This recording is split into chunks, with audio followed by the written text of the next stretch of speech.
Nous allons prier pour commencer notre prédication d'aujourd'hui. Éternel Dieu des armées, Papa, je te bénis pour ta bonté. Merci pour la grâce et l'amour que tu ne cesses de manifester dans notre vie. Merci pour l'opportunité que tu nous as donnée d'entrer encore dans la maison de tes enfants, dans leur bureau, partout où ils sont, au travers ces messages. Laisse que ces messages, le Seigneur de gloire, puissent fortifier l'un de tes enfants, afin que ceux qui étaient assis puissent se relever, ceux qui étaient dans le son d'Israël, mon Dieu, qu'ils puissent encore se relever et de regarder vers l'avenir. Car la Bible déclare toute chose concourt au bien de ceux qui aiment Dieu. Toi qui as posé la question à Job, qu'est-ce qui pouvait vous arriver si l'Éternel n'est pas ordonné? Laisse que le Seigneur de gloire, que le Saint-Esprit nous accompagne dans ce moment et que tout soit pour ta seule gloire. Merci mon Dieu, merci mon roi. J'ai aussi prié dans le nom de Jésus. Amen. Nous remercions l'Éternel qui nous a donné encore la journée d'aujourd'hui. Comme je venais de dire dans ma prière, d'entrer dans vos maisons, d'entrer dans vos bureaux, partout où vous êtes, au travers cette prédication. Je sais que Dieu qui nous a appelés, il renouvelle toujours sa bonté dans nos vies chaque matin. C'est alors que même la prédication n'est pas statique. La prédication, c'est une évolution, c'est une vie que nous sommes en train de transmettre. Je remercie encore les chorales pour tout ce qu'ils ont fait, nous ont menés dans l'adoration, dans la louange. Que Dieu les bénisse, qu'ils puissent encore les fortifier encore davantage. Je remercie les gens des médias pour le grand travail qu'ils sont en train de faire, afin que ces messages puissent vous transmettre, vous parvenir. Je ne manquerai pas de remercier aussi au pasteur Kennedy pour l'opportunité qu'il nous a donné toujours d'entrer dans vos maisons au travers le programme qu'ils sont en train de nous faire. Je crois aujourd'hui, c'est notre troisième semaine, nous sommes en train de parler sur la souffrance. Comme j'avais dit, la souffrance, c'est quelque chose que personne n'a jamais accepté de le vivre. C'est un état que personne a voulu ou accepté de passer dessus. Mais on a vu que la souffrance, par définition, c'est un état. Dans cet état, tout le monde peut se retrouver. Même notre Seigneur Jésus-Christ est passé par là. Dans la Bible, beaucoup de gens sont passés par là. Mais l'aspect que nous sommes en train de voir, pourquoi Dieu permet d'abord que nous puissions passer dans cet état et quelle est l'intervention de Dieu dans cet état? C'est pour cela, la semaine passée, nous avons vu comment la souffrance, Dieu se glorifie dans nos souffrances. On a parlé de l'histoire de cet enfant qui était né aveugle. Les autres pensaient que même les apôtres ont posé la question à Jésus, si cet enfant avait péché, ou bien ce sont ses parents qui ont péché. Pour eux, l'état de cet enfant dépendait du péché. Comme beaucoup pensent aussi, si nous souffrons, c'est parce que nous avons péché. Si nous souffrons, c'est parce que nous avons fait ceci, nous avons fait cela. Comme on avait dit, c'est vrai, la souffrance, c'est aussi la cause de la désobéissance à la parole de Dieu. La souffrance a beaucoup d'origines, a beaucoup de choses qui font que nous puissions souffrir. Comme on avait dit aussi, ça peut être la négligence, ça peut être l'ignorance, ça peut aussi être le péché dans son ensemble. Mais ce n'est pas nécessairement que le péché nous pousse nous amène dans cet état de souffrance. La souffrance, comme nous avons dit, la vie, la fois passée, c'est Dieu se glorifie dans nos souffrances. C'est pour cela que j'ai dit, les apôtres ont posé la question à Jésus, est-ce que cet enfant qui avait péché ou bien ses parents? Jésus a dit quoi? Ce n'est ni l'enfant, ni les parents, mais c'est pour que la gloire de Dieu se manifeste dans sa vie, pour que l'œuvre de Dieu se manifeste dans sa vie. on a vu encore l'histoire de Lazare. Lazare qui était ami à Jésus. Lazare qui partageait la vie avec Jésus. Comme la Bible dit, Lazare était de Béthanie et Lazare avait ses deux sœurs. C'est-à-dire à chaque fois que Jésus passait de Béthanie, il passait visiter aussi Lazare. Il ne peut jamais passer Béthanie sans pour autant entrer dans la maison de Lazare. C'est pour cela que quand Lazare était malade, ses sœurs ont envoyé des gens vers Jésus pour l'appeler. Ils savaient que Jésus guérissait les malades. Ils savaient aussi, même là où Jésus est, peut dire une chose, là où Lazare pouvait être guéri. Mais quand les gens sont venus, ils ont dit quoi? Seigneur, on nous a envoyé vers toi parce que ton ami, ton frère, celui que tu aimes, Lazare, est malade. Mais Jésus a dit quoi? Cette maladie n'est pas pour la mort, mais c'est pour la gloire de Dieu. C'est pour cela que je t'avais dit, mes bien-aimés, l'état que tu te trouves maintenant, la situation que tu es en train de traverser, ce n'est pas pour la mort, mais c'est pour la gloire de Dieu. Car Dieu se glorifie toujours dans nos faiblesses. Dieu se glorifie toujours là où les gens ont mis les points dans notre vie. C'est pour cela que c'est alors que Dieu se manifeste et se glorifie dans notre vie. Mais aujourd'hui, nous allons encore voir un aspect dans nos souffrances. C'est-à-dire notre thème, c'est le plan de Dieu dans nos souffrances. Est-ce que Dieu peut avoir un plan dans notre vie à cause de... Et il peut nous imposer la souffrance? Non. Mais toute chose concourt de bien de ceux qui aiment Dieu. Dieu a posé la question à Job. Qu'est-ce qui pouvait vous arriver si moi l'Éternel ne leur donnait? C'est Dieu qui est le maître de toutes choses. C'est lui le créateur. Mais il y a des fois, il admet des choses arriver dans sa vie afin que son plan, son dessein puisse s'accomplir dans notre vie. Son dessein puisse s'accomplir dans notre vie. Nous allons voir quelques points sur le plan de Dieu dans notre souffrance. La première chose, je peux dire, la souffrance, elle nous approche de Dieu. Quand on est en train de souffrir, c'est alors que nous approchons de Dieu. C'est alors que nous approchons encore davantage de Dieu. Dieu, il y a des fois, il nous impose ses souffrances. Quand il nous voit dans la distraction, quand il nous voit ses enfants en train d'errer par là. Parce que Dieu veut que nous ayons toujours une communication avec lui, que nous soyons toujours attachés à lui, nous soyons toujours concentrés à lui. Car Dieu voit en nous une certaine distraction, des fois il nous impose la souffrance, afin que nous reviendrons à lui. C'est pour cela que j'ai dit la souffrance nous approche de Dieu. Je donne quand on lit la Bible, nous allons voir l'exemple de Anne. Anne était une femme dans la maison de son mari, comme la Bible déclare dans le livre de Samuel chapitre 1, versets 1 à 19. La Bible dit dans les versets 1 à 2, il y avait un homme de Ramathaïm, Sophim, de la montagne d'Ephraïm nommé Elkana, fils de Jeroam, fils de Liu, fils de Tou, fils de Touche, fils d'Ephrasien. Il avait deux femmes, dont l'un s'appelait Anne et l'autre Pénina. Pénina avait des enfants, mais Anne n'en avait pas. La Bible dit dans le chapitre verset 3, chaque année s'étant monté de la ville de Silo pour se prosterner devant l'Éternel des armées et pour lui offrir des sacrifices. Là se trouvaient les deux fils d'Élie, Ophni et Phiné, sacrificataires de l'Éternel. Maintenant, quand nous lisons le verset 4, verset 8, la Bible dit ceci. Les jours où Elkana offrait son sacrifice, il donnait les portions à Pénina, sa femme, à tous ses fils et à toutes les filles qui avaient d'elle. Mais il donnait à Anne une portion double car il aimait Anne que l'Éternel l'avait rendue stérile.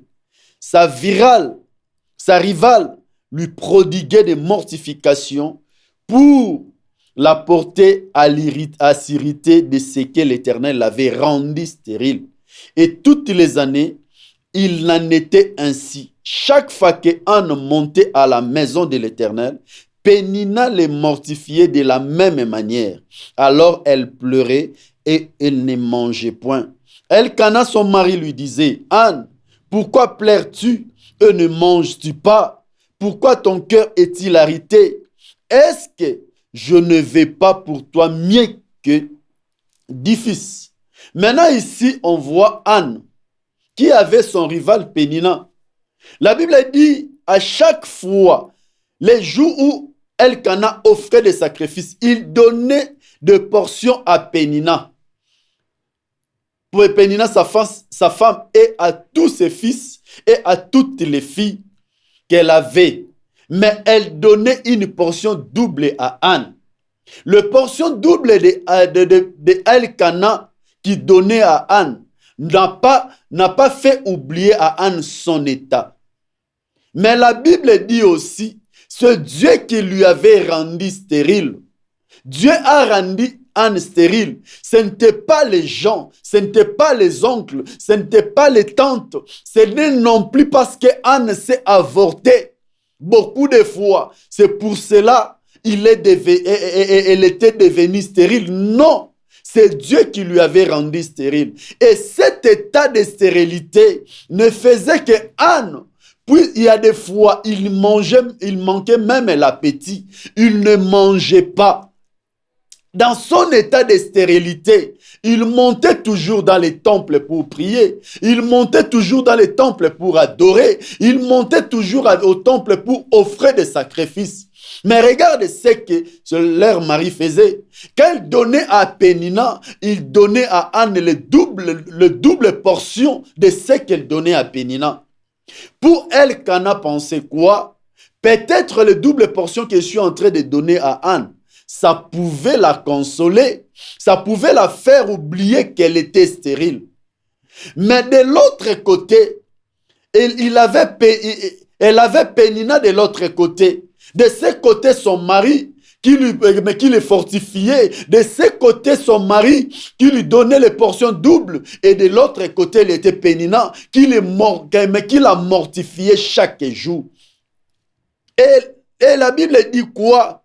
Sa rivale lui prodiguait des mortifications pour la porter à s'irriter de ce que l'Éternel avait rendu stérile. Et toutes les années, il n'a été ainsi. C'est-à-dire chaque jour que Anne dormait, se réveillait, il obtenait toujours des insultes.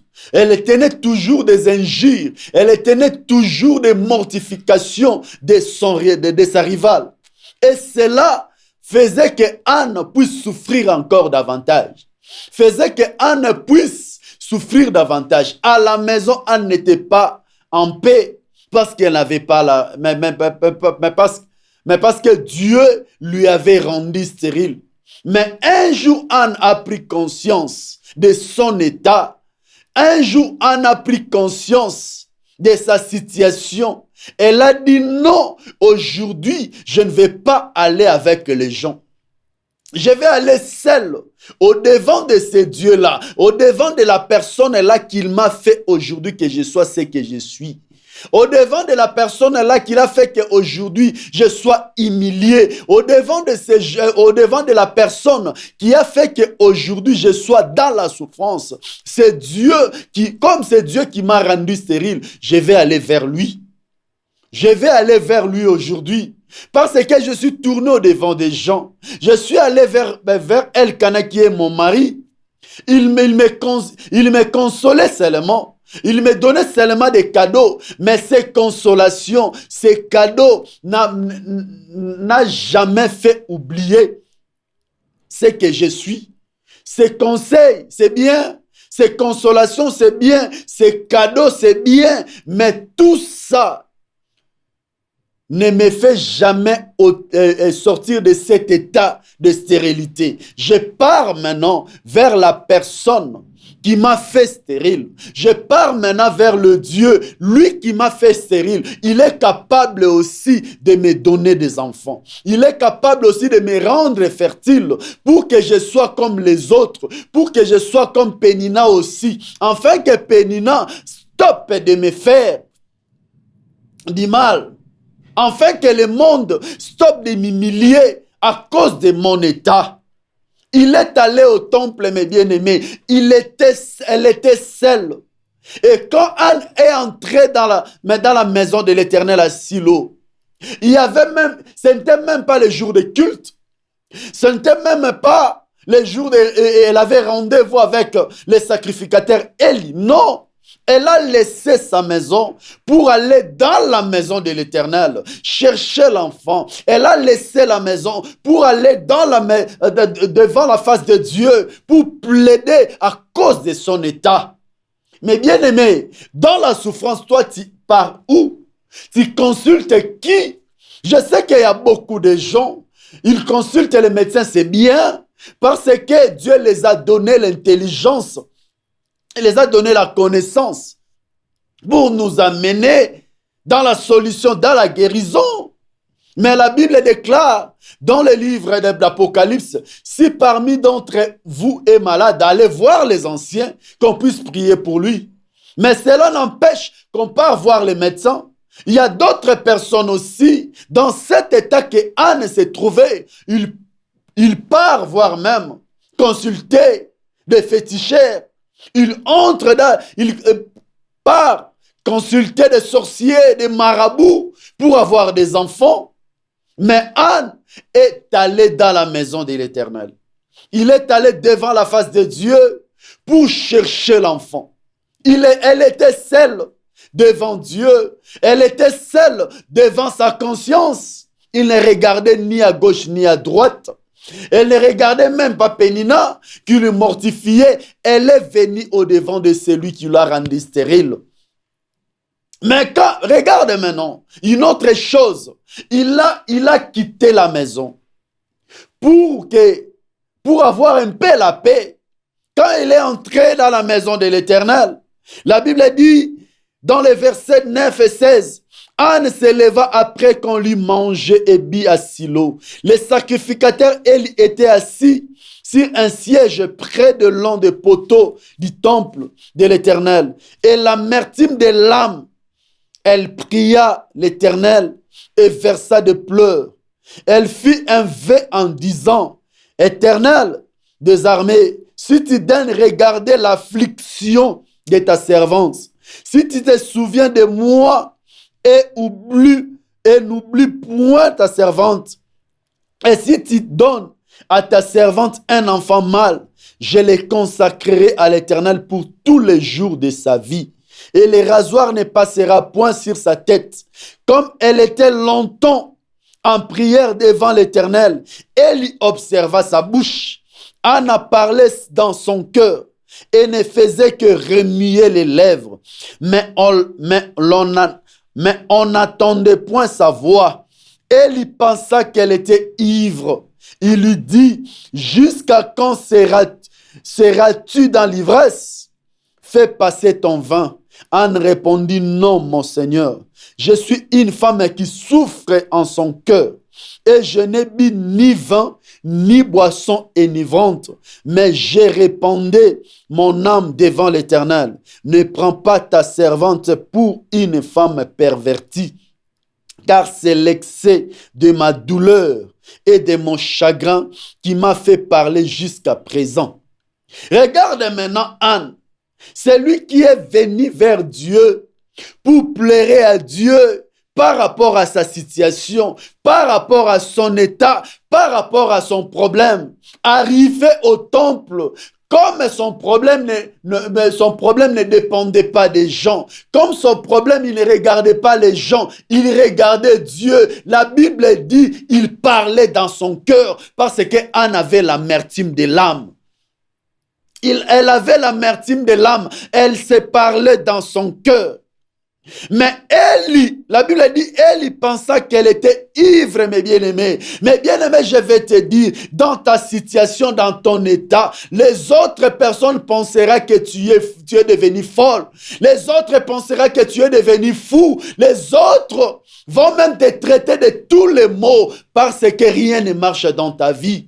Quand rien ne marche dans la vie d'une personne, on les traite de tous les maux, on les donne de tous les noms. Peut-être on peut t'identifier par rapport à ta situation, on peut t'identifier par rapport à ton état, on peut t'identifier par rapport à ce que tu es en train de vivre. C'est comme Anne, on l'a traité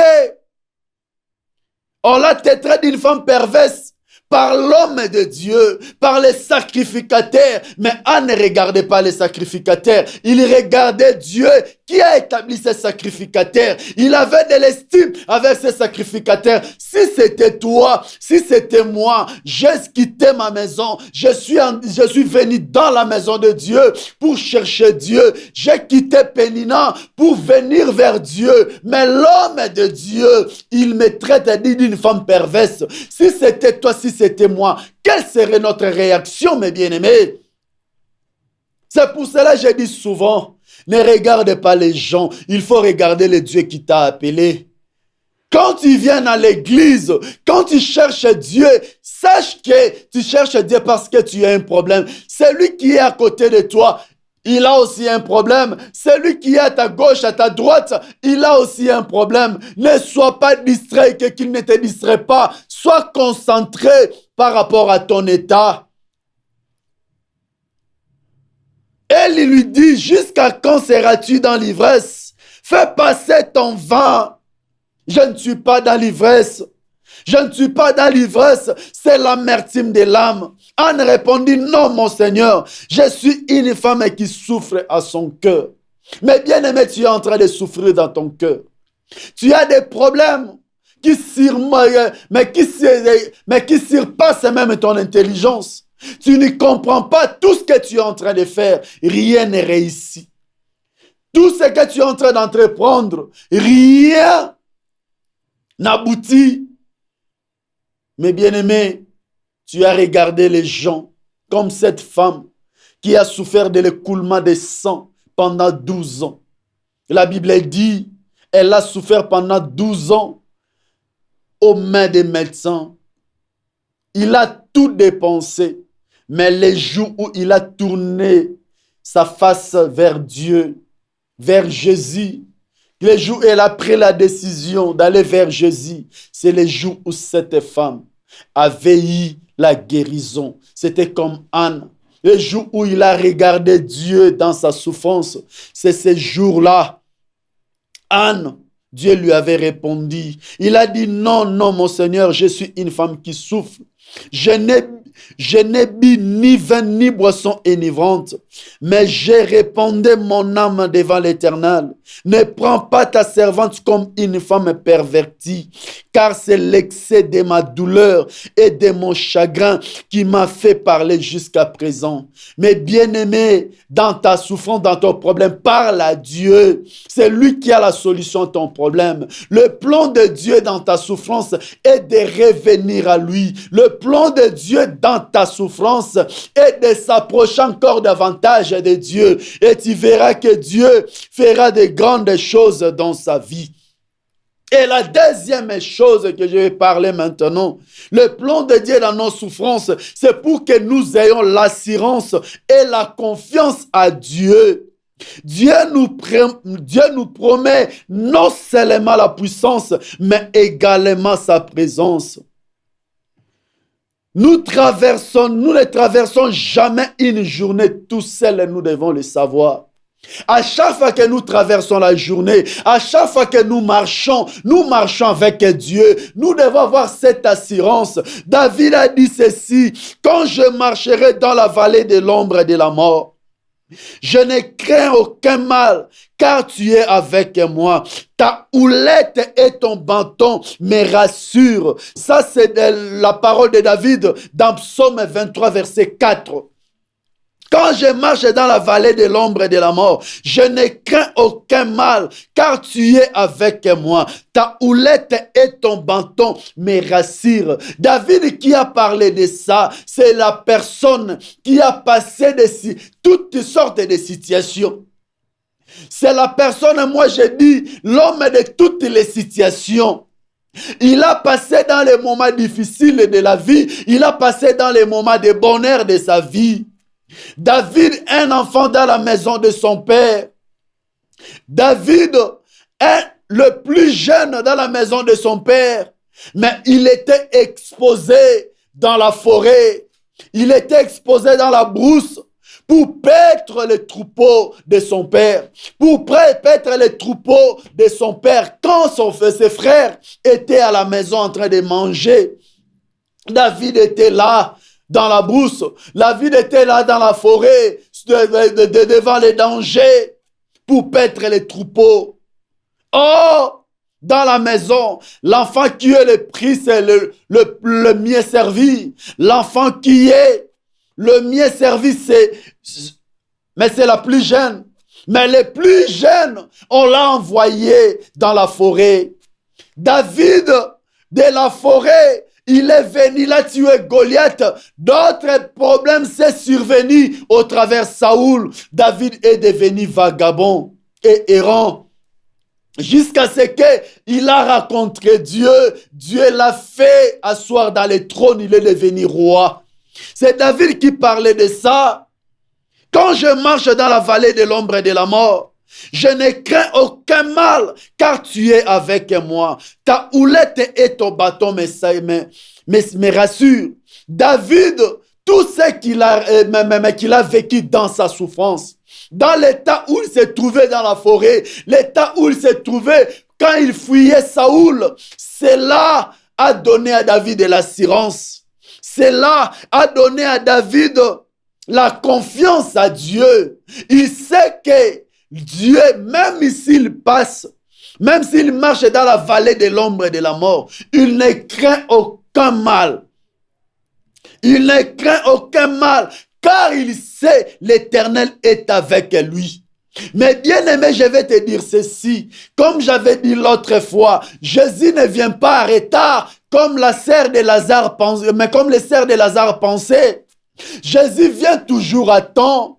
Peut-être il te donne le temps seulement, afin que tu puisses savoir les gens. Il y a des peut-être, il te peut passer de ce moment, afin qu'il puisse te donner, afin que tu puisses t'enseigner sur quelque chose. Mais ce n'est pas la fin. C'est lui qui est la fin. Il a dit, il est la résurrection et la vie. Il ne vient jamais en retard. Tout ce que David a passé dans sa vie, peut-être il criait, il pleurait. Pourquoi? Qu'est-ce que j'ai fait? David n'a rien fait du mal. C'est sa force et sa bonté a fait que David ait des problèmes avec les gens, avec Saoul, avec tout le monde. Il y a eu même des problèmes avec ses frères. Regarde quand il venait pour lui donner à manger, pour les voir. Ses frères l'ont détourné vers toi. Ils ont dit quoi? On te connaît. On te connaît. Vous me connaissez de quoi? C'est Dieu qui me connaît. Vous me jugez de quoi? C'est Dieu qui me connaît. Les frères les connaissaient. Saoul les connaissait d'une autre manière. Regarde même Samuel. Les jours où il est venu pour oindre David, David n'était pas là sur place. Samuel pensait que pour être roi, il faut être coriace, il faut être grand, il faut être long. Mais Dieu dit quoi à Samuel? C'est que les gens regardent, moi je ne regarde pas de cette manière. Je ne regarde pas de cette façon. David a dit, quand je marcherai dans la vallée de l'ombre et de la mort, je ne crains aucun mal, car tu es avec moi. Ta houlette et ton bâton me rassurent. Mais bien aimé, le plan de Dieu dans notre souffrance, c'est pour que nous ayons l'assurance et la confiance à ces dieux-là. Quand tu as l'assurance et la confiance à Dieu, tu ne craindras personne. Tu auras toujours en ça Et la troisième chose pour finir, le plan de Dieu dans nos souffrances, Dieu veut que nous développons le caractère de Christ. C'est pour cela qu'il doit nous faire vivre la même situation qu'a connu Christ. Dieu s'intéresse davantage à notre caractère qu'à notre confort. Mais bien aimé, l'homme qui vit dans la souffrance, il n'a pas de confort. Mais Dieu ne tient pas compte de ses conforts, mais Dieu tient compte de notre caractère. C'est Dieu qui nous forme. C'est Dieu qui nous donne la forme qu'il nous faut. C'est Dieu qui nous fait de nous ce que nous sommes. C'est pour cela que nous passons par les déserts, pour nous donner la forme. Il nous passe par les déserts pour que nous comprenions c'est lui qui est au centre de tout. Et bien aimé, c'est les trois choses qu'on devait partager aujourd'hui. La première chose qu'on avait dit de par notre souffrance, le plan de Dieu dans notre souffrance, la première chose, c'était que la souffrance nous approchait de Dieu. La deuxième chose, la souffrance nous donne l'assurance et la confiance en Dieu. Et la troisième chose, la souffrance développe le caractère de Christ en nous. Car Christ, il est l'exemple par excellence. Il a passé par la souffrance. Dieu n'a pas épargné Christ de la souffrance pour notre bien. Il n'épargnera jamais, il nous épargnera jamais de la souffrance pour le bien des autres personnes et pour notre bien aussi. Merci pour la parole. Que Dieu vous bénisse, prions. Éternel Dieu des armées, Papa, je te bénis pour ta bonté. Merci pour la grâce et l'amour que tu ne cesses de manifester dans notre vie. Merci, Père éternel, d'avoir parlé à ton peuple. Laisse que le Seigneur de gloire, mon Dieu, que cette parole puisse trouver place dans le cœur de tes enfants. Tu es Seigneur, tu nous as parlé, que ton nom continue à être élevé aujourd'hui et à jamais. Merci mon Dieu, merci mon roi. J'en suis prié dans le nom de Jésus. Amen.